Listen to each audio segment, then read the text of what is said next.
এত বর্ষার মধ্যে পার্সেলওয়ালা আমার একটা পার্সেল নিয়ে চলে আসলো। যদিও আমি বলছিলাম এত বর্ষার মধ্যে কি দরকার আনার, তবে মনের মধ্যে একটা আনন্দ কাজ করছিল যে পার্সেলটা কখন ওপেন করব। এটা আমার মতো সবারই হয়। যাই হোক, পার্সেলটাকে আমি নাচতে নাচতে নিয়ে চলে এসেছিলাম আর বোনকে বললাম তুই ওপেন কর, আমি একটু ভিডিও করি। ছিল হলো রিং লাইট। এটা আমার অনেক দিনের কেনার ইচ্ছে ছিল, কিন্তু নানা রকম সমস্যায় কিনতে পারছিলাম না। তবে এর দাম খুব একটা বেশি না, অল্প রেঞ্জের মধ্যেই নিয়েছি। আসলে নিজের টাকা দিয়ে কিনেছি তো সেই জন্য।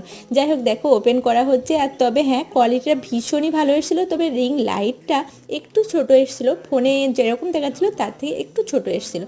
তবে হ্যাঁ, কোয়ালিটিটা ভীষণই ভালো। আর তোমাদেরকে বলি কোথা থেকে নিয়েছি। এটা হলো ফ্লিপকার্ট থেকে নিয়েছি হলো 556 টাকা। তো কেমন হয়েছে রিং লাইটটা অবশ্যই কমেন্ট করে জানিও। যাদের বাজেট আমার মতো কম, তারা এরকম ছোট্টখাটো একটা কম দামের মধ্যে রিং লাইটটা নিতে পারো। তো কেমন লাগলো অবশ্যই বলো। সবাইকে টাটা।